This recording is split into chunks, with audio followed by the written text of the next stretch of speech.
And we speakers, we are quite happy that you're still with us. It's similar to a dance floor where those who stay until the end form this special crew with a fantastic energy. Thank you. That's me in 1994, probably. And I was in a band. But that's not the topic. Let me draw attention, thank you, to the cars. And my parents are teachers, but we would own Mercedes. Why is that? Because my hometown has a Mercedes factory, and every family is somehow affiliated with the company, so you get the cars cheaper and they are more accessible to us. And that's my bridge to the problem that we probably have, because I think this week Porsche reported a share price drop of 42%. Can you imagine, those blockbuster cars they had in the 90s, Mercedes, like premium cars? This is no longer, I would say, a path for success. Companies that were very confident, very proud, very scientific, engineering-driven are now failing. How can that be? And maybe this is because the changes in the environment are happening faster, the pressure is stronger, then their adaptability to meet those new pressures and needs in the market, and not only to react, but also to innovate in that changed environment. And this is what we probably also see in our industry, that there is huge pressure. And these are typically things we cannot change. There will not be miracle budgets popping up. There will not be more people doing the work. It's actually the opposite.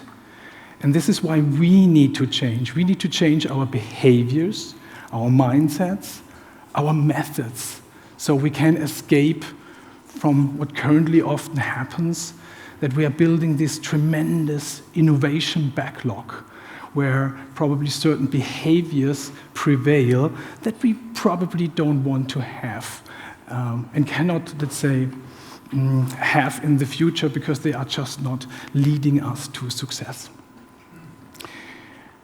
So we learned today and yesterday that technology is not the problem. So maybe we are. It's the systems, the people within those systems who are shaping the today and the tomorrow and the day after tomorrow. So we need to change something about this and find appropriate ways to do better. Many companies tried stuff like this. I was involved in building bespoke agencies, in-house agencies for Mercedes and other companies. Some work, most of them fail. Just the other week, I think Dr. Pepper closed their in-house agency. At Volkswagen, it has not worked. At Mercedes-Benz, it probably works somehow.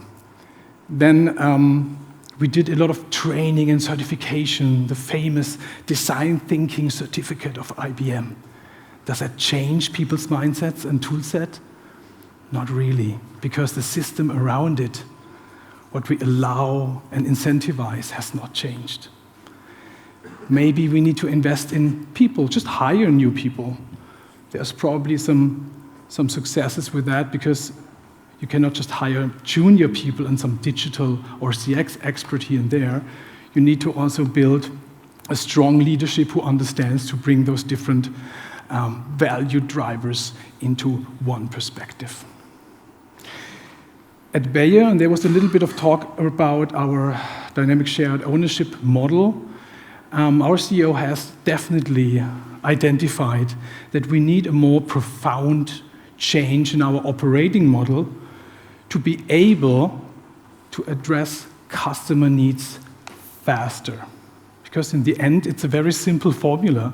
And in this dynamic shared ownership, there are a number of principles, mission teams, 90-day cycles, a focus on outcomes, which I really like, and I think is definitely the right way to do.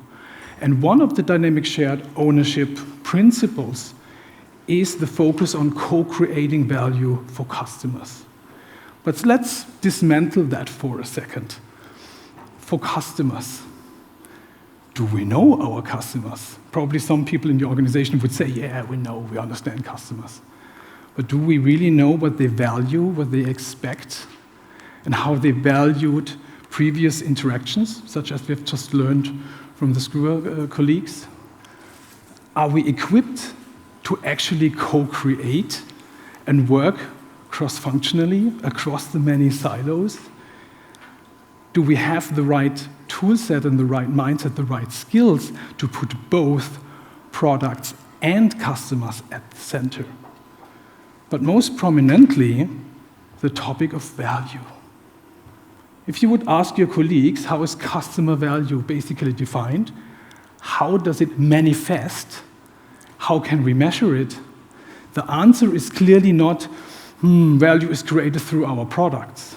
There's probably much more to it that we can identify and discover. So we need to become the masters of the value-verse. And I'm not sure that we are there yet. Because, and I see this in these presentations quite prominently, having those funny pictures, there are opponents or foes to identifying and delivering customer value. And I look at this every day, and I've not found a clear clue to it. But my observation with 4 years with Bayer, those are the 3 main topics that I notice in everyday life. It's harmful beliefs, it's an incomplete customer understanding, simplified, schematic, and it's a system that still incentivizes focusing on outputs, measuring outputs, and probably neglecting to define and progress towards specific and crystal clear outcomes. One of the most prominent harmful beliefs is that value for customers is only created through the medical product. Because if you believe that, everything around marketing is just a cost. It doesn't add value to customers. But if we change our perspective to any interaction we have, no matter if digital or non-digital, can create value for our customers, then we give a whole bigger room for creativity and smarter solutions. And this understanding of how customer value expresses can only come from how we look at customers and what's the starting point for our engagement. Clearly, we have business needs driving our engagement, but if we focus only on the medical needs, probably we are not able to create differentiated value for our customers. Credits to Wayne Simmons for coining the term differentiated value. So we need to have a more expanded look at what customer needs are, and they often express in much more personal needs, such as here described in yellow. But the second thing we need, because everybody probably has an opinion on customer needs, we also need to create a model we can work with. And that's why architects, maybe since 1,000 years, still today, they build physical models because they can do 2 things. They can assemble a group of people to have this shared alignment of what they intend to build and have. Second, you can get a whole new idea about the implications. Are you familiar with that interesting story from London where they built a kind of skyscraper full of glass walls and it created this kind of burning ray of light, actually burning cars? So by having a model, you can basically walk around, you can see the implications, like, oh, there's a shadow falling onto the animal park. Do we want to have that? Or once they build the Rush Tower, they probably also need a road and public transportation to bring all the people there. So you get a much better alignment and an understanding of the implications of what you want to have, and then you can re-engineer and work towards achieving that kind of target picture. So a couple of things we do now differently at Bayer, or start doing differently, as we are a complex and big organization. So we start with our customer understanding that often turns to be quite schematic, simplified, often expressed in market segments. And naturally, market segments focusing on medical prescribing behaviors, value, potential. But does that give us a kind of tangible model of who our customers really are and what their needs are beyond medical needs? The solution is different. It is simple.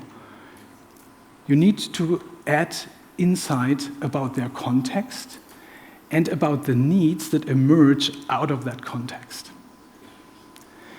And when you talk to doctors and how they read our content, you often get quite a different view than maybe the content or the brand team has of how this content and when it is consumed. Probably in short breaks while waiting on the airport or being in the subway. That's what we need to understand. What can we help customers do better? And how can we serve instead of meeting our business needs first? Another topic, and I think it's a bit of like a non-brainer, is to create a more, let's say, broader and deeper understanding of customer behavior beyond prescribing behaviors, typically focusing on acquiring knowledge, making decisions, collaborating with other peers in the healthcare system. And here's one tip. Naturally, when you do experience journey maps, there is heavy focus on actions and channels because we have this idea about omni-channel, so we need to know what happens in which channel. This is typically just a part of it. I would recommend to put much more focus at the unmet needs that emerge in a specific moment, the pragmatic pain points they have with us, but also with other entities in the ecosystem, and then use this as a starting point to create a more dynamic version of that, because that would help you to also understand what are those moments that truly matter, where we can add value as a pharma company. And then a whole new strategic process starts, because from those unmet needs, there are opportunities for us to create customer value. And maybe it's not what we already thought of by our product or by our e-detailer. Maybe it's something else. So it's opening up a whole new creative corridor of potential solutions that you can test, that you can validate and learn from before you invest into those routines or materials or engagement tactics that you probably already have in mind. Taking the time and the effort to understand those moments can bring whole new solutions, probably also solutions your competitors do not have yet. Another thing, which is a good bridge to the previous presentation, of course, we need to listen and understand what those needs are. And if we have, through our previous engagements, left some opportunities that we can maybe address better the next time. So the first thing I recommend is to stop making everything about us, our solutions, our ideas. Please validate what we have in mind.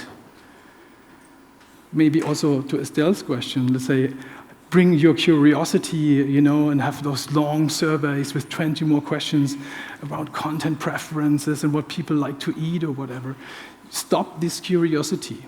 Focus instead on those value drivers that are specific to a moment or the interaction, and there might be completely different questions. So what we try to do at Bayer is to make any question we ask always addressing a so-called value driver that we know is relevant for that specific moment. And this equips our teams with a much more concrete inspiration about what to do differently. They can ask a question like, how might we get better in having speakers and training speakers that come across more authentic? Instead of just, let's say, asking a kind of general NPS where nobody knows how to interpret it and how to turn it into action.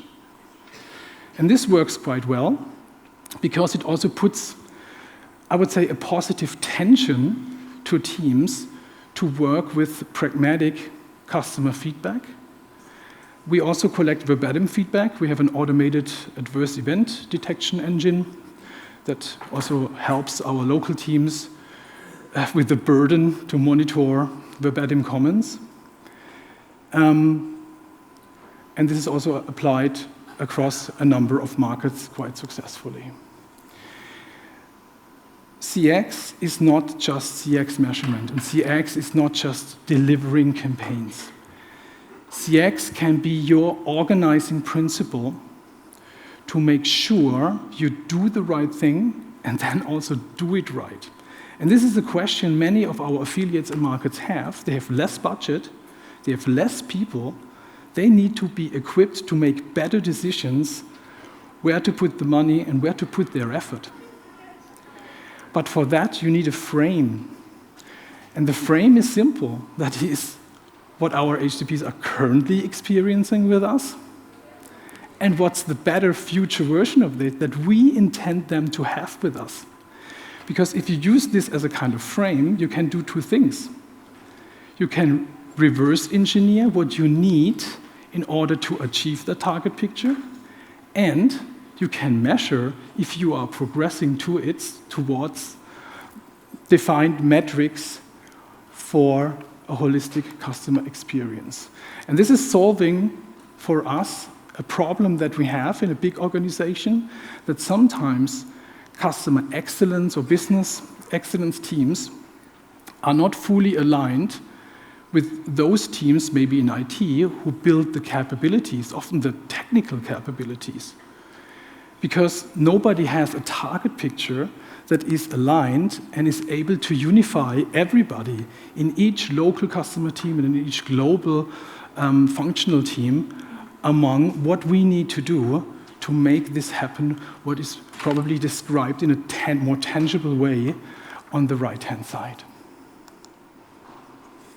And of course, you need to bring this to the people. People like me, you know, the global CX strategists, they tend to be in a bit of like an ivory tower, doing nice PowerPoint. Yeah? Stuff looks good on PowerPoint, but you need to bring it to the people, because you cannot just expect that the mindset is changing overnight. You need to give people room to exercise, maybe start with something simple. So this is our Australian team. We did a 2-day CX masterclass that was not about pharma. We talked about getting a haircut and how that is different for a little boy and somebody like me. We looked at things like getting a coffee on a regular basis and how a coffee shop can innovate beyond the product through better experiences, and we learned what is driving a positive or negative experience. Because you need to trigger that transfer, that people truly understand what are the key components of a good or a bad experience, and then make this transfer into their daily operations they have with our brands and our customers. And this is something that takes a lot of energy, because legacy processes are so prevalent. People fall back into this, so you need to constantly nurture and coach. That's why my role basically is the role of a value coach, to identify customer value opportunities and help teams to deliver. I'm at the end. Maybe there's time for questions. Yeah. Back to the band. It's a simple formula. You can only rock if you use a certain playbook and you know how to play, and how to align in a band where probably you have a drummer and a guitar player. You need to somehow align what song you play, and you also need to rehearse.